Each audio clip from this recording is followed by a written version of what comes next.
Om Swastiastu. Perkenalkan, nama saya Giri Teguh Iman Putra dengan NIM 19341042. Di sini saya akan menjelaskan mengenai analisis dampak lingkungan beserta dengan kaitan dari teori Maslow, teori Butler, SDGs, dan kolaborasi pentahelix beserta unsur-unsurnya. Jadi yang pertama ada pengertian dari analisis dampak lingkungan, yaitu sebuah kajian yang memperkirakan dampak dari suatu kegiatan yang diselenggarakan di suatu lingkungan tertentu. Tentunya akan berdampak ke baik apabila dilaksanakan dengan benar dan akan berdampak buruk apabila digunakan semena-mena.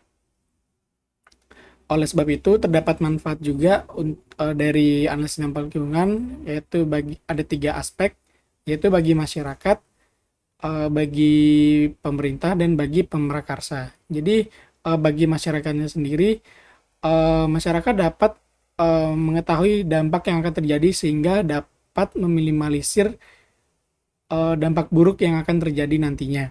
Lalu untuk bagi pemrakarsanya, usaha dapat terjamin dengan aman dan bagi pemerintahnya sendiri, mereka dapat menjaga pembangunan berjalan sesuai dengan prinsipnya.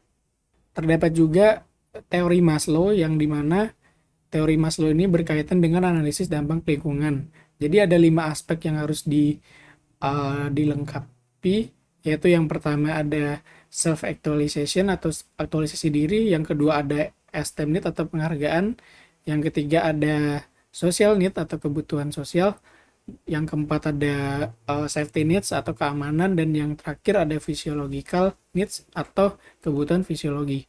Yang dimana kaitannya dengan analisis dampak lingkungan dapat dilihat dari kepercayaan wisatawan kepada pemandu wisata dengan melakukan kunjungan kembali karena puas dengan pelayanan yang diberikan, seperti adanya pecalang adat yang menjaga keamanan, baik itu menjaga area parkir di tempat wisata maupun atraksi wisata.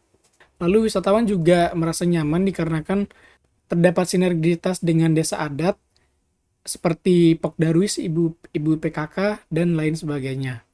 Lalu terdapat juga wisatawan akan semakin melakukan kunjungan apabila suatu desa mendapatkan penghargaan seperti di Desa Penglipuran sebagai desa terbersih. Lalu untuk kebutuhan fisiologinya sendiri, wisatawan juga terpenuhi dengan tersedianya tempat penginapan seperti guest house, hotel, homestay, dan lain sebagainya. Lalu dapat disimpulkan bahwa seseorang harus memenuhi kebutuhannya dari yang paling rendah, yaitu fisiologi, hingga ke yang paling tinggi, yaitu aktualisasi diri.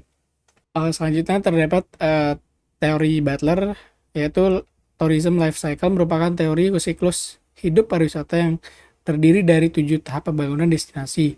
Lalu ada pula manfaat dari teori Butler-nya sendiri, yaitu membantu pengelola destinasi untuk mengetahui daerahnya berada di fase apa, sehingga pihak pengelola dapat meningkatkan beberapa aspek yang menjadi kekurangan di destinasi wisata tersebut.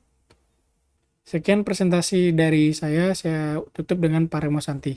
Om Santi Santi Santi Om.